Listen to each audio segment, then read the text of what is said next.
Hopefully I timed that perfectly for the end of that song. I don't know if I did or not, but I tried. So anyway, good morning everybody.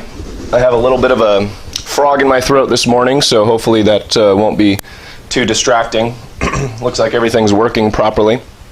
So, good morning. This is part 2 of this series of lessons on Nimrod, horns, and unicorns. And let's see, last week we began studying horns in the Bible and what the Bible has to say about horns. And we got into the subject of unicorns and what a unicorn really is in the Bible.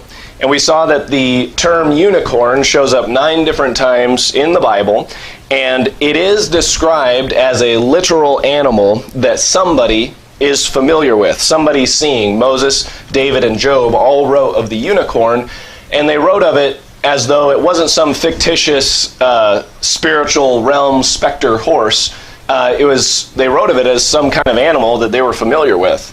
And as a matter of fact, in the Bible, it's interesting to note that in the Bible, the unicorn is never associated with a white horse. Now, we know that there is a flying white horse in Revelation chapter 19 that Jesus Christ will return on, and I don't have a problem in believing that. And if the Bible definition of a unicorn was a flying white horse with one horn, and the Bible stated that clearly, I would believe it because I'm a Bible believer. But the fact of the matter is that's not what the Bible describes a unicorn as. Now, the reason why we come up with that definition is because of the word unicorn, and we make that to say it's unihorn, right? One horn, meaning one horn, unicorn. But the problem with that is, for example, you've heard the joke, Job had a friend named Bildad the Shuhite, right? And Bildad the Shuhite was the smallest man in the Bible, because he was the size of a shoe. You've heard that kind of corny joke. He's the smallest man in the Bible because, look, he's a Shuhite. So if you're a real Bible believer, you'll believe that Bildad was this little 3-inch tall man running around. Because look, it says Shuhite. That's the height of Bildad, right? Well, you say, well, that logic is retarded. That's obviously not what that means. Well, of course. But a similar problem is here when we come to the word unicorn. We assume that it means one horn, when really that's not the case at all. It's just the name of an animal given in the Bible. And the idea of making a unicorn, a one-horned flying white horse, is a private interpretation of the scriptures, because none of the other 9 verses in the Bible that actually mention the word unicorn supports that theory. All right, but in the Bible, a unicorn is frequently connected with a bull. All right, and we saw that bulls have the largest horns of any animal on the planet. The Bulvidae family. We've seen that there used to be a giant species of bull that were called the aurochs, and what we have here is the Perry-Rees map here. This is an ancient map that was put out in 1513 AD. And what's interesting about this map is it shows the coastline of Antarctica. And what's significant about that is Antarctica, according to modern teaching, modern school of thought, is that Antarctica was discovered in 1820 AD. And here you have a map of Antarctica put together in 1513 AD. And it shows the coastline of Antarctica without the ice. And even though that map dates to 1513 AD, they think that this Perry-Rees map is much older, and this map was copied from older maps. So that's a really interesting study. But on the Perry-Rees map, there's this animal. It's a cow animal, and it's got a singular horn. So that's interesting. As I pointed out last week, for a unicorn to have one horn isn't necessarily needful, but is possible. Maybe unicorns were giant bulls with one horn. Now, I don't believe there are rhinoceroses. I know that that's a popular theory out there, but it's extremely unlikely that David, Moses, and Job were familiar with an animal called a rhinoceros. Furthermore, the animal that Caesar described and that the kings of Assyria attacked, there were not bulls. Caesar knew what a bull was, So it's unlikely that the aurochs or the unicorn is a rhinoceros. But anyway, I wanted to point that out because That's kind of interesting that you have a cow with a singular horn on this ancient map. Anyway, the aurochs, if it's the same animal in the Bible as we call a unicorn, it would mean that the horns of a unicorn are the largest horns on the planet. Because if bulls have the largest horns on the planet, and a unicorn is the largest bull there is, and aurochs is the largest of the bulls, it stands to reason that the aurochs has the largest horns of any animal on the planet. All right? And so to consolidate these things, it's like this. Bulls have the largest horns of any animal on the planet. Unicorns have the largest horns, or aurochs have the largest horns of any animal on the planet. Therefore, aurochs, bulls, and unicorns have the largest horns of any animal on the planet. Therefore, a bull, aurochs, and a unicorn is all the same animal. It's that bull right there. All right? So anyway, this concept of unicorns being in the Bible, a name for a giant breed of giant bull, is consistent with verses like Psalms 92:10. But my horn shalt thou exalt like the horn of an unicorn. I shall be anointed with fresh oil. It's a giant horn. All right, Deuteronomy 33:17. His glory is like the firstling of his bullock, and his horns are like the horns of unicorns. All right, well, there's plural horns. Numbers 23:22. God brought them out of Egypt. He hath, as it were, the strength of an unicorn. So a unicorn is a very strong animal. All right, so in the Bible, moving on from the aurochs and the unicorn and the bull thing here, in the Bible, the horn is a symbol of great power and authority. You read that throughout the Bible. Therefore, the largest horns on the planet would be a representation of the greatest power on the planet. Because if horns represent power and authority, a huge set of horns would represent the greatest power and the greatest authority. You know, somebody's horns are bigger than somebody else's horns, right? So, as you'll see, this power and authority of horns will tie into the power and authority of kings, as we'll see it in the Bible. And the most powerful horns on the planet, those of a unicorn or those of an aurochs, will coincide with the most powerful king on the planet. That is to say, a one world ruler, or the king over the whole earth. All right, so if you're in your Bible, look at Psalms 92. Psalms 92. And we'll look at the context of Psalms 92 where we read about this unicorn. And in verse 9, Psalms 92 verse 9, it says, For lo, thine enemies, O Lord, lo, thine enemies shall perish, all the workers of iniquity shall be scattered. All right, so when do the workers of iniquity get scattered by the Lord? That's going to be the second advent, the return of Jesus Christ. So the context in Psalms 92 is the second advent when Jesus Christ returns to rule over the earth, okay? Jesus Christ is going to be the one world ruler at that time. He says in verse 10, But my horn shalt thou exalt like the horn of a deer? No. The horn of a rhinoceros? No. The horn of a narwhal? No. The horn of an unicorn, all right? He said the most powerful horn in existence, the most powerful set of horns in existence belong to an aurochs, a unicorn. And he says, you're going to exalt my horn, my power, my rulership, my authority, like the horn of a unicorn. All right? So Jesus Christ is going to be king over the entire earth, and he associates his rulerships with the horns of a giant ox, or a giant unicorn, or an aurochs. And this figure of speech is not an allegory that's unique to the prophecies of Jesus Christ. That is to say, this idea of a ruler having horns like the horns of a unicorn are not specific only to Jesus Christ. That is actually an ancient figure of speech that's popular throughout the whole Bible and ancient cultures. Now, those verses that I mentioned last week, you have 1 Samuel 2:1, Hannah prayed and said, My heart rejoiceth in the Lord, mine horn is exalted in the Lord. Okay, so she said, my horn is exalted. She was lifted up over her enemies there in that chapter. And who were the enemies that were rejoicing over her? It was her sister wife, right, that was having all those children and was bragging about how many children she had and how Hannah had no children. She says, God, you've exalted my horn. I've been brought over mine enemy, right? So it's something along those lines. Now that was written in 1000 BC. All right, how about this? 1700 BC, Job is talking and he says, I have sewed sackcloth upon my skin and defiled my horn in the dust. And there's an interesting thing there where there's an allusion that Job was a ruler of some type. And that's another study for another time. Psalms 18:2 says, the Lord is my rock and my fortress and my deliverer, my God, my strength in whom I will trust, my buckler and the horn of my salvation and my high tower. Psalms 75:4, I said unto the fools, deal not foolishly, and to the wicked, lift not up the horn. Lift not up your horn on high, speak not with a stiff neck.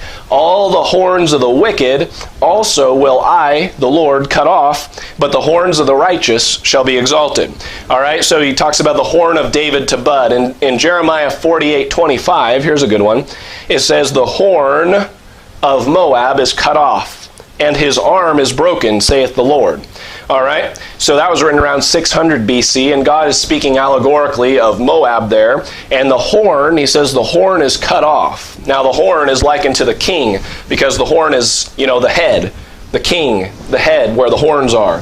The head of the nation is cut off. The king's been killed, and the arm is likened to the military.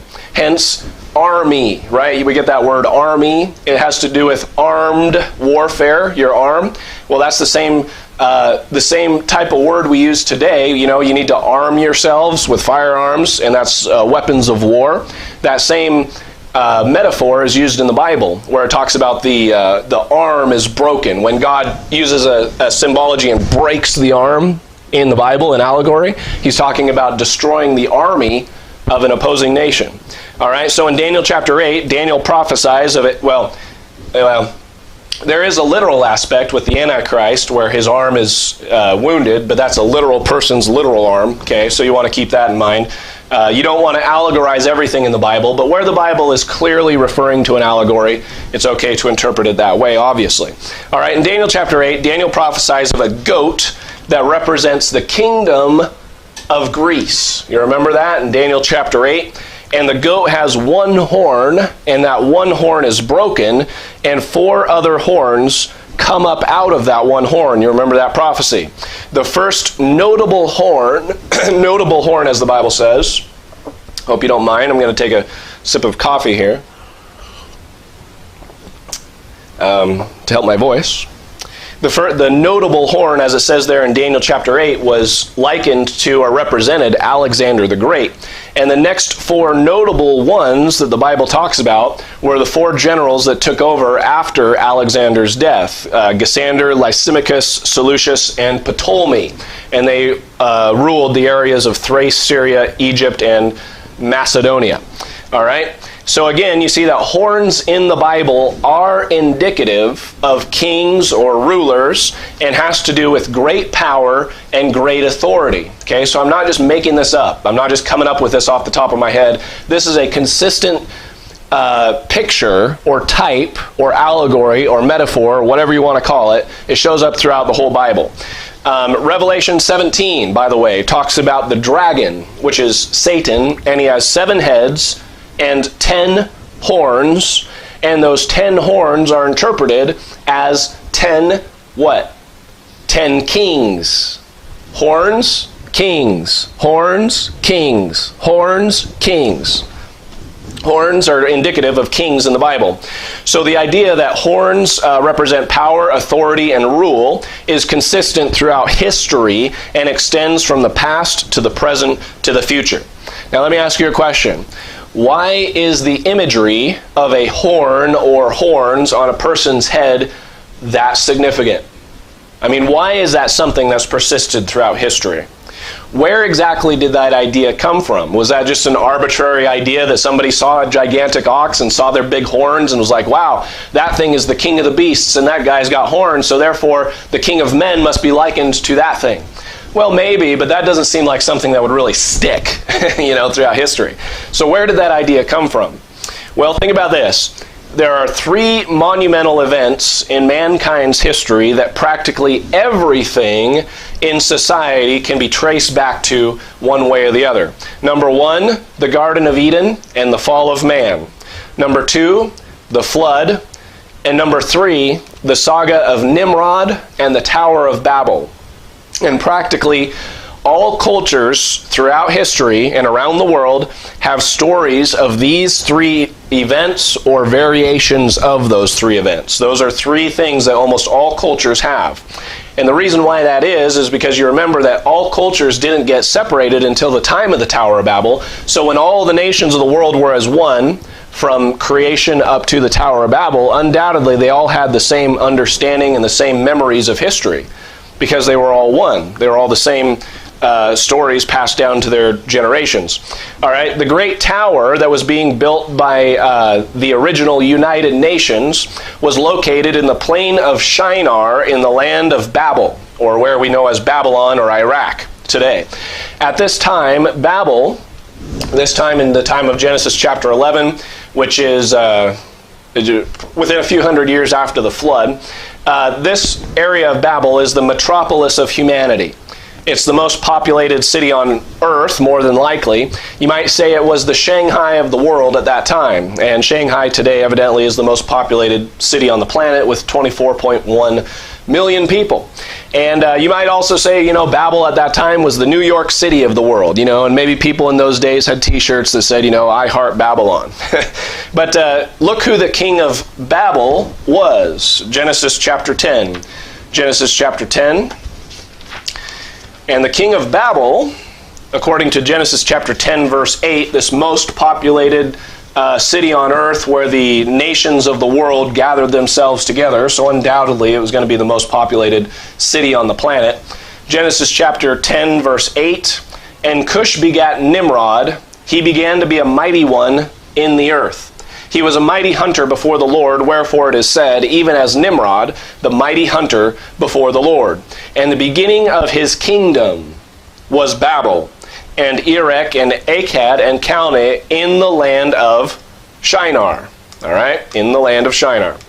So Nimrod was the first post-flood world ruler, which makes him very significant as far as humanity is concerned. Think about it.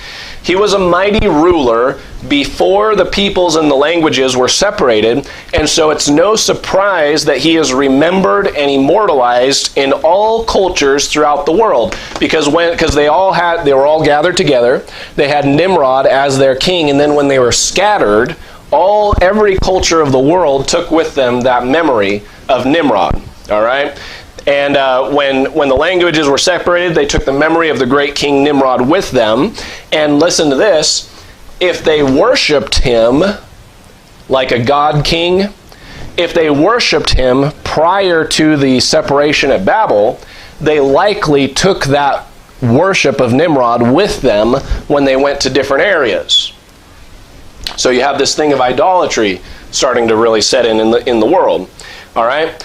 And because their languages were confounded, consider this, because the languages were confounded, naturally every group of different people across the world didn't call him Nimrod, N-I-M-R-O-D.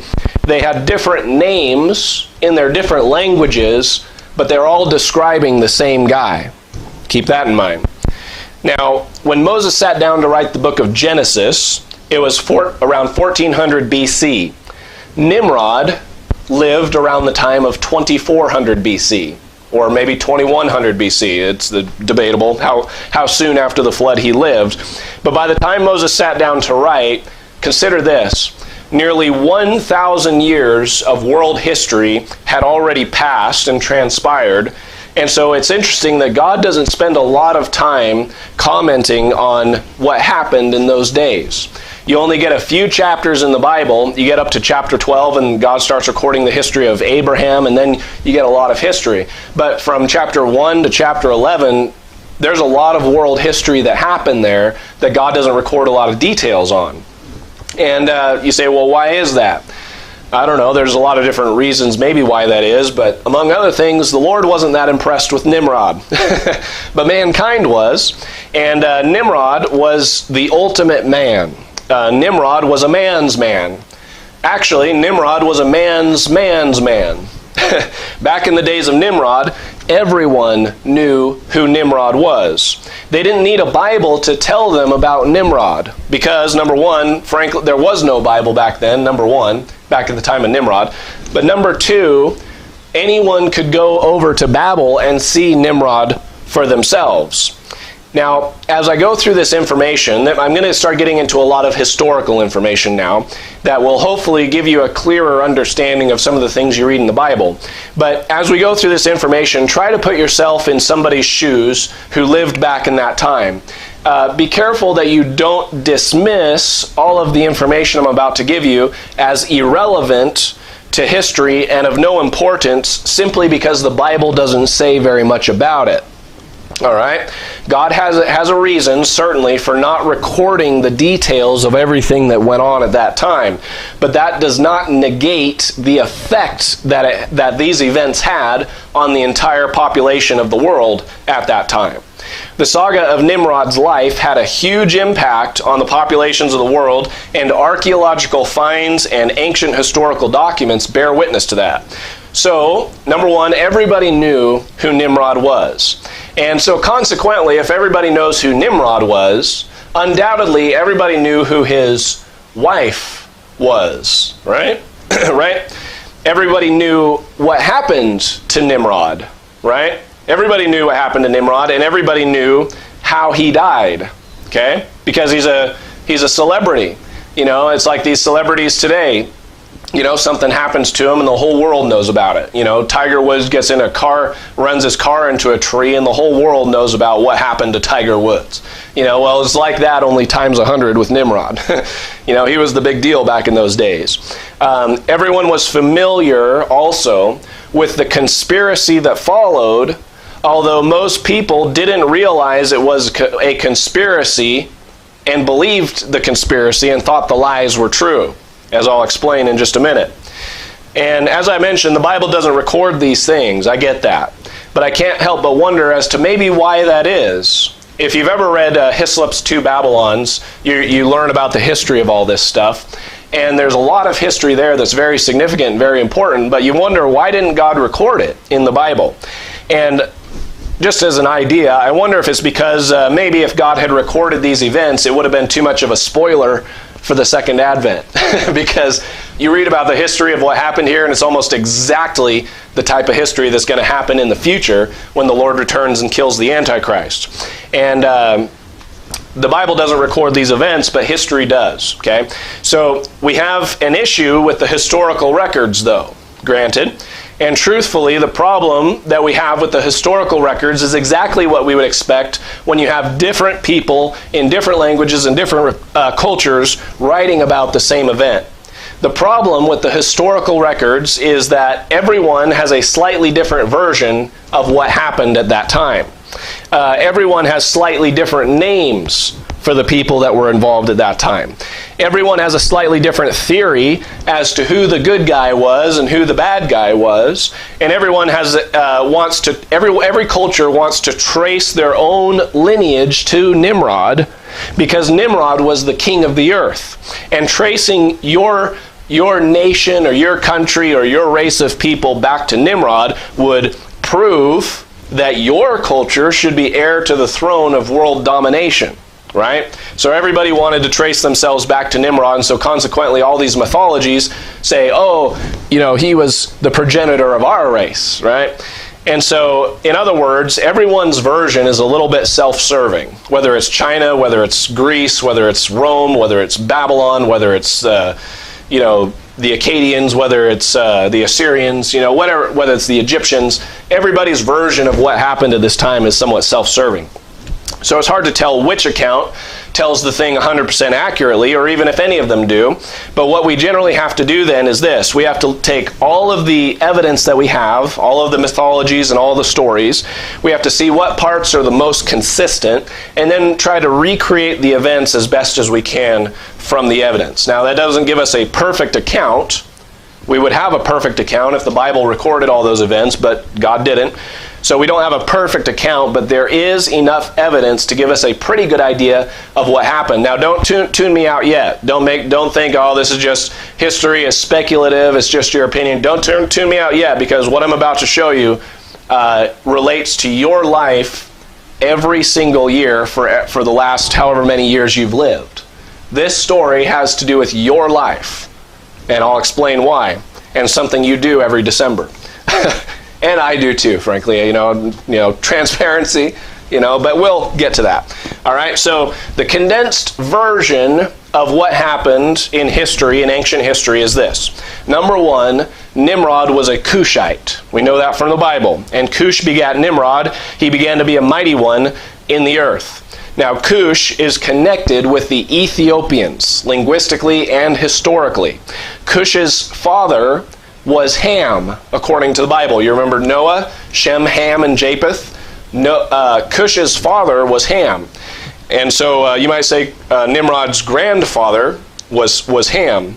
Okay, and you remember Ham was the wicked child out of Noah's 3 kids. Ham's descendants are connected with what nation? Ham's descendants are connected with Africa. Okay, so that's important. So the information that we have indicates that Nimrod is not a white Caucasian, white male. The evidence we have actually indicates that Nimrod was a black man, and a very black man at that. Probably, those Africans that are super black. That was probably the type of man that Nimrod was, and we'll see more of that as we go. Number 2, Nimrod was a mighty hunter, the Bible says, and the Bible states, in verse 9, it says, "He was a mighty hunter before the Lord, wherefore it is said by the people, even as Nimrod, the mighty hunter before the Lord." So the Bible acknowledges the Holy Spirit's acknowledgement that Nimrod was a mighty hunter. And then the Bible states mankind's acknowledgement that Nimrod was a mighty hunter. In other words, everybody in heaven and earth knew that Nimrod was a mighty hunter. So then I assume he must have been a pretty mighty hunter. Okay? And the question is, what exactly did he hunt? That's a good question. By all historical indications, he was a military captain that led armies of people, like the Antichrist will, and founded kingdoms and was a king over those kingdoms. You could say that he was a hunter in the sense that he was a military commander who perhaps hunted men as a military commander and subjected nations and peoples by being a warrior. Jeremiah 16:16 uses the term hunter in the connection of an army. Jeremiah 16:16, "Behold, I will send for many fishers, saith the Lord, and they shall fish them. And after I will send for many hunters, and they shall hunt them." The hunters are hunting people in Jeremiah 16:16. And they'll hunt them from every mountain and from every hill and out of the holes of the rocks. So Nimrod, more than likely, and based on the history, looks like he was a killer of men. Okay, he was a murderer. And number 2, all kinds of cultures have an ancient memory of Nimrod not only being a mighty man killer, but also a mighty animal hunter. Now, there's nothing remarkable about just killing an animal. People do it all the time. Nobody cares necessarily when a big game animal is shot on somebody's private ranch, right? I mean, there are people, they shoot these animals and they put them up on their wall, or they mount the head to their wall, and sometimes, they catch this big fish and they make TV shows about these fish that people caught. But, when somebody's out on somebody's private ranch and shoots a big animal, nobody cares, right? Nobody cares when a big game animal is shot from a distance of like 200 yards. It's like some people care, some people think that's cool, but it's like, really, the animal stood no chance. You had a rifle and you were 200 yards away, you weenie. Now it's a little bit cooler when somebody has a bow and you have to sneak up within 50 yards of the thing and hit it, or 20 yards or whatever it is. That's kind of cool. But nobody cares when a big game animal is shot by a group of hunters. Nobody really cares. Nobody cares because it wasn't fair. The animal stood no chance, right? The hunter had the odds on his side. But listen, consider this. When it's fair and the odds 50-50 who will win, and men single-handedly by themselves kill dangerous animals, they become famous for it. People think that's really cool. For example, David, you remember him, he's immortalized throughout history for killing a lion and a bear single-handedly. God recorded that in the scriptures. Benaiah, he was a famous man in the Bible because he killed a lion by himself in a pit on a snowy day. That's pretty cool.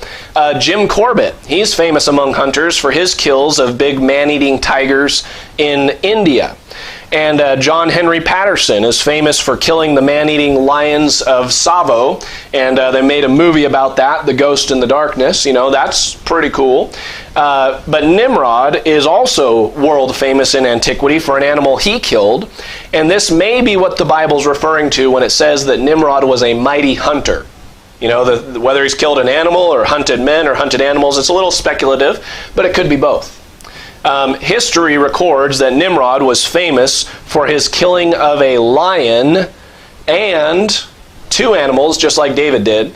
Killed a lion and a great bull, perhaps an aurochs. And bear in mind that Nimrod didn't have to hunt with a rifle either. Okay, so history records this great man killing a lion and killing a giant bull by himself, and he didn't have a rifle. Okay, so just let that sink in a little bit. Now, the other thing is history records that Nimrod was a very wicked man, and he had a very wicked wife, and that wife's name is Semiramis in history. And Nimrod, number 4, ends up getting killed, most likely by Shem. He gets assassinated. You remember that with the Antichrist? Assassinated. Zechariah chapter 11. Nimrod ends up getting killed or assassinated by Shem, the prophet of the Lord. Okay? Ancient accounts indicate that he was not only killed by Shem, but he was cut to pieces by Shem, just as Samuel did to the wicked giant king Agag. 1 Samuel 15:33 says, "And Samuel said, As thy sword hath made women childless, so shall thy mother be childless among women. And Samuel hewed Agag in pieces before the Lord in Gilgal." So what happened there with Samuel might be a repetition of what actually happened there in ancient history with Shem and Nimrod. There's also an interesting verse over in Hosea chapter 6. Hosea chapter 6 verse 5. It's just kind of an interesting little detail in the Bible, tucked away in the Old Testament, in the minor prophets. Hosea chapter 6 verse 5, the Lord says, "Therefore have I hewed them by the prophets." Interesting. "I have slain them by the words of my mouth, and thy judgments are as the light that goeth forth." God's hewing wicked people by the prophets. Nimrod? Shem? That's interesting to think about. Number 5, Semiramis had got, here's another thing that history records. Multiple cultures record these similar events. Semiramis had gotten pregnant right before Nimrod died. And in order to maintain power and control of the kingdom after Nimrod died, he had to devise a story. And this lie that Semiramis devised has become the foundational basis of every major religion on the planet. Okay? This is the ultimate conspiracy.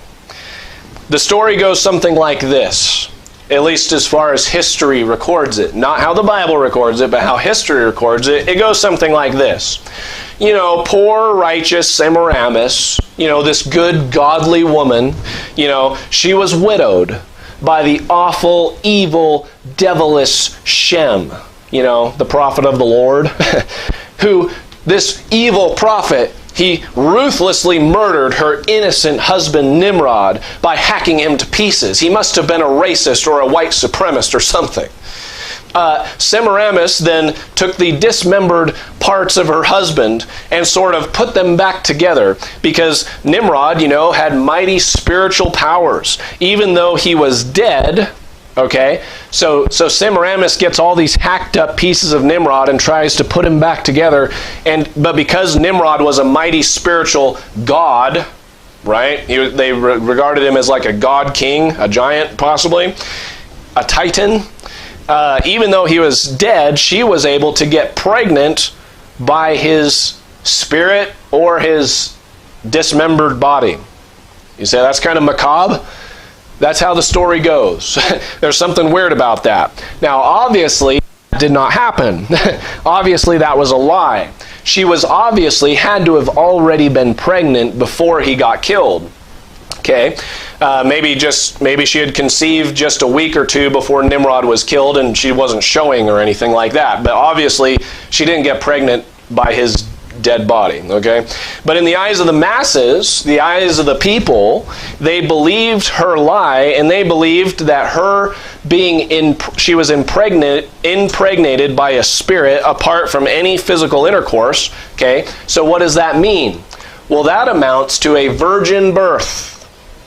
The people believe that she got impregnated by the spirit of Nimrod because he's a god. So you have this god impregnating Semiramis. What does that sound like? Sounds like Genesis chapter 6, remember? The gods, the angels impregnating women. So you have this memory that's a recent memory in the minds of humanity at that time, and they're thinking, oh my goodness, this is happening again. Nimrod has impregnated Semiramis spiritually. She is not conceived physically, but spiritually, this is going to be a virgin birth. You see? That's the lie that's being passed around at that time. And roughly 9 months later, she has a child whose name is Tammuz. And she told everybody that Tammuz, because she was impregnated by the spirit of Nimrod, okay, her husband, she tells everybody that Tammuz is her husband Nimrod reincarnated, or as we might say, resurrected from the dead through her womb. In other words, Nimrod has come back to life through Semiramis. Given the miraculous nature of all of this story, Tammuz was worshipped as a god, and Semiramis was worshipped also. You see what's happening there? Nimrod was probably worshipped as a god-man, as a titan or one of the sons of God or something along those lines. He was the greatest man that ever lived. He probably got worship. Part of the reason why he was such a wicked man, because there was an idolatrous society, Babel. And remember, Babylon is the mother of harlots, the mother of idolatry, the mother of the abominations of the earth. Okay, so Semiramis wasn't necessarily a god, but Nimrod was. But when she gives virgin birth, supposedly, to the reincarnated Nimrod, all of a sudden she's worshipped as well as her son. Very interesting. She's worshipped as the mother of God. Where have you heard that term before? Also, because her child was really her husband, in history they're not only regarded as mother and son, but husband and wife. And Tammuz became the queen, and Semiramis remained the queen. Tammuz the king, Semiramis the queen. And of course, it was the older Semiramis who called all the shots in the kingdom, because Tammuz is just a little baby. So she's got to run the kingdom. She's the mother of God. And if you wanted something from King Tammuz, if you were a peasant, and you were going to the king and you were requesting something from King Tammuz, you needed to pray and request to the perpetual virgin mother Semiramis so that she could speak to Tammuz on your behalf. So this holy, sinless virgin woman miraculously gave birth to the holy child who in a previous life had died in his holiness and therefore was able to rise from the dead. And this story is known throughout practically every single culture on the planet. It shows up so much in ancient cultures, and the elements of the story are so consistent and so similar that it can only mean one thing. The legends are based on a true story. The mythology of the virgin Semiramis is obviously not true. Semiramis was not a virgin, Nimrod was not godly, and Tammuz was not Nimrod reincarnated. Obviously, that's all a lie. It was a big lie. But the fact that there was a death and shortly thereafter a birth of a child who was worshipped is true, and that the mother was worshipped as the mother of God, that's true. That really happened. That really happened throughout history. And that ancient Babylonian religion has persisted throughout all cultures. Because you remember, all of that happened prior to the confounding of the languages. So all the nations of the world saw these events, and then when they were separated, they took that religion with them. Okay? So every culture has different details that they've filled in and different names for the characters, but the same basic plot is seen throughout most, if not all, ancient mythologies. And obviously the chronology and some of the details are different from the Gospels, but the elements of Semiramis's lie are very similar to what actually did happen 4,000 years later in the life, or 2,000 years later in the life of Jesus Christ. And because many of the elements of Semiramis's lie and the story of Jesus' life are similar, many people have therefore rejected the story of the gospel and the story of Jesus as more mythology. They say that it's, the story of Jesus and the virgin birth and all that stuff is just the same old historical story rehashed in Jewish terms. Now, can you see Satan's subtle hand there? Can you see that? Of course, the gospel is not the same old story rehashed, but can you see how the devil would use what happened there in Babylon to his advantage, especially given the fact that Satan knew the key aspects of the Lord's plan since Genesis chapter 3. Satan knew that a woman would have a seed. Satan knew that God was going to have a virgin birth sometime in the future. Satan knew that this woman's son would be from God. Satan knew that this son would be killed to pay for the sins of mankind. And Satan probably suspected that he would not stay dead either, as being the Son of God. So he took measures in ancient times to confuse and undermine the gospel 2,000 years before it ever happened. Isn't that amazing?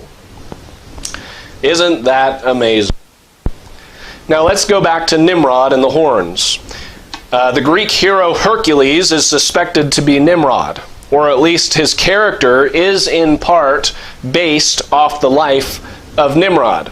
So today we have movies, that are based on a true story, right? And what that means is the basic premise of the movie really happened, but the details are obviously embellished in the movie. And the same thing is generally true of mythologies in ancient cultures. Ancient mythology, get this, ancient mythology is the equivalent of our modern Hollywood movies, okay? And some are totally made up, and others are based on a true story. That's how mythology is. Some is totally made up, and some is based on a true story. Also bear in mind that even in those times when those mythologies were written, they were writing about history that was ancient to the writers. Remember that. For example, you have Homer's Iliad. It was written around 752 BC by Homer, and as a book written in 752 BC, it is the oldest book in Western literature. It is about the Trojan War that took place 500 years before Homer was ever born. So the events of the Trojan War and Achilles and all that stuff are very ancient to us, and those events were ancient to Homer also, and yet that whole story of the Trojan War was like 1,100 years after Nimrod. So we're dealing with very, very ancient things. The stories of mythology that we have in museums were written by people who are writing of their understanding of events that happened close to 1,000 years before they were born. So that's why we have all these different versions of a mythology, and like the telephone game, it gets messed up over time.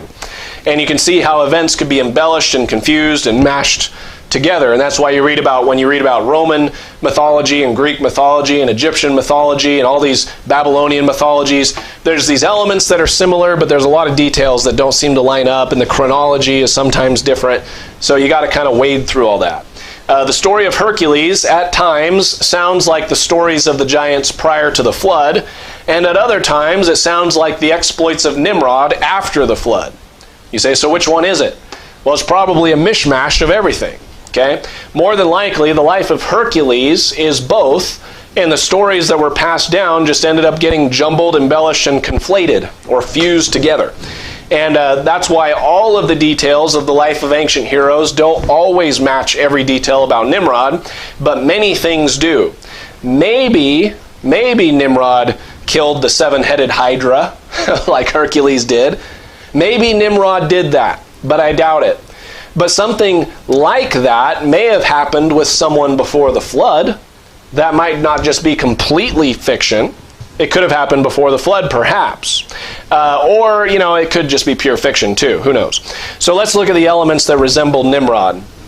In the ancient Greek legends, Hercules was sent on numerous missions, and the first of which was a fight with a massive man-eating lion of Nemea. Nemea is south of Corinth. He ended up killing the lion with his bare hands, and then he wore the mane like a cape. Hercules killed a lion with his bare hands. He was a mighty hunter. And then he wore the lion's mane like a cape. And this is probably where the Superman cape comes from. The idea of a Superman, a great man, a hero who wears a cape. Where do we get that idea from? Well, it's possible that we got that idea from ancient Nimrod, who was a mighty hunter and killed a lion with his bare hands, a Superman, and then wore the lion as a cape. If you saw that guy walking around, you would think Superman with a cape, right? It's an interesting thought. Another one of his missions, Hercules' missions, was he was supposed to capture a giant, violent bull that was on the island of Crete. And part of that story involves Queen Pasiphae of Crete, who was lusting after the bull, and her offspring was the Minotaur, which is a giant man with the head of a bull. Half man, half bull. And we'll come back to that next week. The ancient Assyrians also had a mythological character whose story was very similar to Hercules. Now this is the Assyrians, except the Assyrians' hero's name wasn't Hercules. The Assyrians' hero's name was Zernebogus, which is Chaldean. Zernebogus, and is Chaldean and means the seed of the prophet Cush. The seed of the prophet Cush, the child of Cush. Very interesting. Zernebogus is the Chaldean version of the Greek Hercules. Zernebogus is Nimrod, so it stands to reason that Hercules is the Greek version of Nimrod. Now, this image is from an ancient Akkadian cylinder seal, roughly 2300 BC, and it's a drawing of Zernebogus first killing a giant bull that's as big as he is, okay? And then after that, he kills a lion with his bare hands. And the Assyrian and Greek versions are flipped in the chronology. The Greeks say that Hercules killed the lion first, then the bull. The Assyrians say that he killed the bull, then the lion. But notice this, after he kills the bull, what is he doing? He's got the bull's horns on his head. That's very important.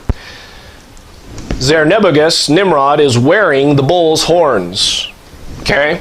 Now that might not seem like much, but that little element of the story is extremely important. As was mentioned before, the bull, or the aurochs, right? The giant bull, the giant ferocious bull. This wasn't one of those domesticated cows that he went up and kicked, and got in a headlock and killed. Obviously there's nothing exciting about killing a domesticated cow. It's just going, moo, while he's punching it in the head and kicking it in the ribs. There's nothing cool about that. But remember Caesar's description of the aurochs, or the urus, where they are scarcely the size of an elephant, and they charge a man as soon as they get sight of him. Well, that'd be cool if he killed one of those things with his bare hands, right? So, the bull was regarded as the most powerful creature on the earth. Now, maybe somebody said, well, I think the lion is the most powerful creature. Okay, well, Nimrod decided, I'm just going to kill both with my bare hands, right?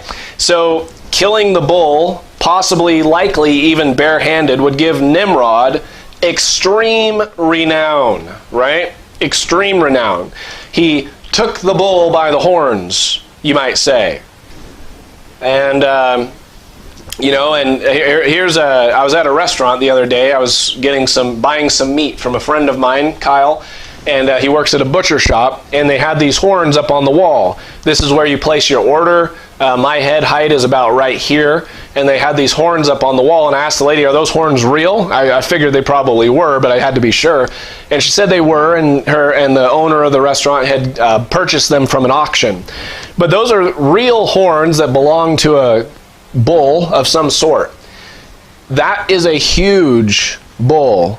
Those were huge horns. And from the ground all the way up to there is probably 13, 14 feet. Now imagine if a giant man killed a giant bull with his bare hands and then put the horns on his head. Imagine a man that tall. You know, I'm only up to about his navel right there in my height. Imagine a man that tall, and right here you've got a head, and he's wearing the bull horns. Don't you think if you saw a guy like that, that'd kind of be something that would stick in your mind for a while? Don't you think you'd go home and tell your wife and kids, dude, I saw this guy that was a giant and he was wearing these giant aurochs horns on his head. What? Where'd he get those? He must have killed an aurochs. How'd he do that? I don't know. But this guy, he's the only guy in town wearing horns on his head and a lion for a cape. This guy is awesome. Right? That's what it would have been like. LeBron James could not hold a candle to Nimrod. Marshawn Lynch is a joke next to Nimrod. Muhammad Ali is a toddler next to Nimrod. And don't even get me started about Conor McGregor. All right? Nimrod's feat of strength became well known to everyone on the planet. What he did would have been a story, the headline that would have spread throughout the whole world. People were tweeting about it. People were hashtagging it. People were posting it to Instagram. You know, Nimrod the hunter became the celebrity. Nimrod the hunter. Nimrod, the mighty hunter before the Lord. Coming to theaters near you. I can really do that well because my voice is very deep this morning. Nimrod, the mighty hunter. All right? They didn't have Super Bowl rings back then, but man's nature never changes, and Nimrod evidently wanted to show off his trophies, as men always do, and so history and archaeology show that he wore the bull's horns on his head. And he wore the lion's mane on his back. The lion's mane thing is not as recorded throughout history so much. Some mythologies and histories don't really pay much attention to that. But the thing that shows up throughout all of history is this world ruler who wore these giant horns on his head. All right? Everyone then who saw Nimrod associated that guy with the killing of the bull or the killing of the aurochs. And anyone who saw Nimrod knew not to mess with him because after all, if he could kill an aurochs and a lion, he could kick your butt, right? So as Nimrod rose to power, people associated his horns with great power. The imagery of horns on the head became symbolic of power, might, authority, and rulership.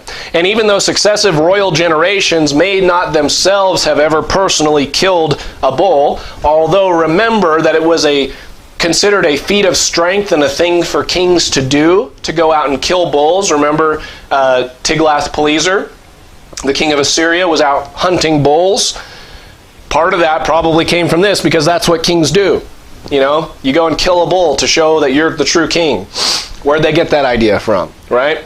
So even though not every king might have gone out and killed a bull with their bare hands, they still wore those horns as a symbol of their rule as passed down from the original one world ruler. And more than likely, since Semiramis, right? Semiramis outlived Nimrod, and she was the queen, she was the ruler of the empire, she probably put the horns on too. Isn't that interesting? All the mythologies of Semiramis, this woman who is married to the God-man and has the child by virgin birth of the God-son, she's always portrayed as wearing the horns. Why? She didn't kill an aurochs, but she took over power and authority and dominion when Nimrod died. So since Nimrod was a ruler that the whole earth knew about, the symbol of his rule was understood worldwide in all cultures and in all languages. And years later, when God divided the nations at the Tower of Babel, each of those nations took that symbol of power with them. And every nation went their separate ways, and every nation began having rulers of their own, and every ruler was distinguished as a ruler by having the horns on his head. That was the ruler.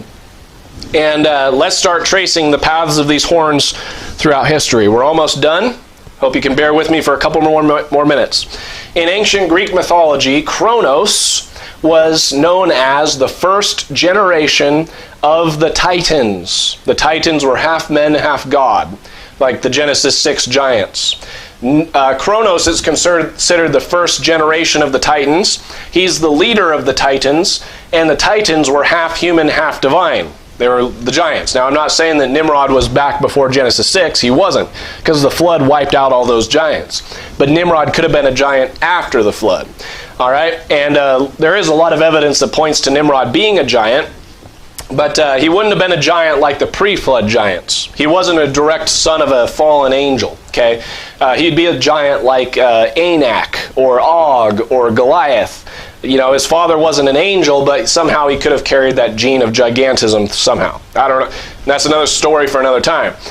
If Nimrod was a giant, though, it would explain his ability to kill that aurochs and a lion, and it would also make him among the first generations of the giants after the flood. So he would be a special person in that regard. Kronos was a rebel, and that's Nimrod. If I'm not mistaken, Nimrod means rebellious. And Kronos was a rebel. I've got that written down here. Let's see. Genesis chapter 10.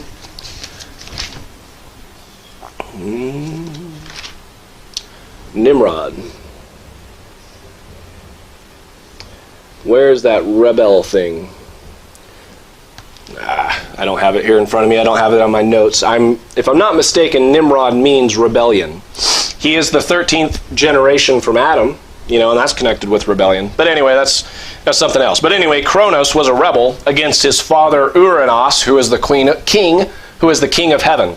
So Kronos is connected with Kronos, by the way, is connected with the Shemitic Hebrew word keren or kirin, which means horn, and also signifies power. Kronos is the Greek god, but the Shemitic word of Kronos means horn. Okay? Thus, Kronos means the horned one or the powerful one. Okay? That's the mythology. Kronos has to do with horns on a head. That word Kronos might sound familiar because that is where our word crown is derived from. Bear in mind, a crown is what? It's a hat with a bunch of points on it. Think about it. Think about this. If you killed an aurochs, if you were Nimrod and killed an aurochs, how would you get the bull's horns onto your head? You know, you take the horns off of the bull's head and you want to put them on your head. How do you do that? Well, maybe you could decapitate the bull and, you know, try to clean out the skull and wear the skull on your head. Maybe you could try something like that. But it would probably work better to get a metal band or a metal cap and mount the horns to it and then wear it like a hat. Here are some Vesco helmets from 1100 to 900 BC found in Denmark. Helmets with horns on the head. Here's a Celtic Waterloo helmet, 150 to 50 BC, found in London. And here's a 14th century great helmet of Albert von Prank. Okay? Notice that all these kings, all these helmets have cow horns, bull horns mounted to the head. Where'd they get that idea from? Why is that such a persistent idea throughout all cultures? Furthermore, get this, crown in Spanish is corona. All right, so now we got the Spanish word corona, Kronos, the horned one. Horns, crown, horns, right? A coronet in French is Latin, coronet, the French coronete, is a small crown. A coronation is when you place a crown on someone's head. Again, this is all coming from the word Kronos, which means the horned one, or the powerful one. Like I said, a coronet is a small crown. A corolla is a garland or a little crown. That's a corolla also. It's a Latin corolla. And the Toyota Corolla is the little crown. And Toyota has the symbol of the bull right there, it looks like to me. And thus, then we have our modern coronavirus. Coronavirus, the horned virus, the king virus, that gets its name from the club-shaped spikes that stud the surface of the coronavirus and give the appearance of a radiate crown. You can look that up anywhere you want. That's where they get the name coronavirus from, because it looks like a crown, okay? And Fauci, the NIH, and the CDC, and all the libtards today all demand that you bow down to your new king. The coronavirus, the crown virus, the Kronos virus, the horned king virus. Kronos is a Greek god, and Kronos is the Roman equivalent of Saturn. And Saturn, in whose honor they celebrated the festival of Saturnalia, where everything was reversed. Sounds like culture today. Turn everything upside down, because that's what they do for their god Saturn, what they do for their god Kronos. The coronavirus, the Kronos virus, is turning everything upside down, right? Yeah. Well, that's what Saturnalia is all about. You turn everything upside down. Men dress like women, and women dress like men, and kings become servants, and servants become kings, and all kinds of filthy lewdness happen during Saturnalia. Saturnalia was celebrated around the 23rd of December, and people would give gifts to one another at that time, and the feast often lasted for over a week, and sometimes people celebrated as much as 12 days of Saturnalia. And the Roman poet Catullus called it the best of days, or as Andy Williams calls it, the most wonderful time of the year. Oh, and don't forget the Yule log that is part of a dismembered tree that is burned up in the fireplace on Christmas Eve, but in the morning is resurrected into a glorious Christmas tree. You start out with the Nimrod log, and you come out with the Tammuz tree. You see that? Anyway, Saturn is the Roman equivalent of the Greek Kronos, and the Greek philosopher Pherecydes, 6th century BC, states this: Saturn was the first before all others that wore the crown. Saturn, Kronos, the first to wear the bull's horns, the first to wear the crown, the crowned one, the horned one, right? And look at this. He's carrying away children. You say, what's he doing with that? Well, in the ancient mythologies, Kronos ate the children. He liked to ingest the children. He liked to take the genetic DNA sequence of the children and put it into a vaccine and inject it into himself. Or he liked to grind up the children and put it in different foods to add flavor to them, right? Kronos. You might say he's hauling away the little children to kill them, and he was probably a pedophile too. It smacks of pedophilia and abortion. That's where we're at today. All right, Saturn equals Kronos, which equals Nimrod, and he's the first to wear a crown. Remember, Nimrod, the first of the Titans, the first man to wear the crown. And Nimrod's first crown, because he was the beginning of his kingdom, he was the first king on the earth, right? So he's the first one who wears the crown. And the crown that he wore was bull horns. The horns of an aurochs. Crown horns, crown horns. You see, this is what I'm trying to show you. This is the whole point of this lesson. The crown and the horns are the same. That's where we get that. Crown horns, crown horns. Kings wear crowns. This would make Nimrod the first king. And the beginning of his kingdom was Babel, and all the nations were assembled at Babel to build the Tower of Babel. Nimrod was not only the first king to wear the first crown, because his kingdom was prior to the confusion of the Tower of Babel, and when all the nations were united, he was the first king in history, and really the only king in history, to rule over all the nations at a time when they were united as one. No other king in history has ever done that. There have been many kings with many massive empires, but no king has ever ruled all of the nations of the earth when they were all one, like Nimrod did at Babel. And so consequently, the world today is trying to get back to that one world government, to get back to their God king, where they can have a singular king over the entire world. And consequently, it's interesting that the coronavirus, the Kronos virus, the Saturn virus, the horned virus, the crown virus, is moving us back to the man who wore the original crown, the Kronos.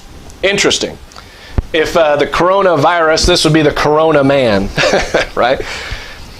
Nimrod was the first to rule over the nations, and so far he holds that record as being the only one. In this age of the rule of men, the only two people who will ever hold the title as king over the United Nations are Nimrod and the Antichrist. Those two. And Jesus Christ will forcibly take it from the Antichrist and destroy the wicked, just like Shem evidently did to Nimrod. And the kingdoms of this world will be at that time replaced by the kingdom of heaven. I hope this lesson has been a blessing to you. I hope you've learned some things, and be sure to tune in next week for the third installment and the final lesson in this series, Nimrod, Horns, and Unicorns. God bless you.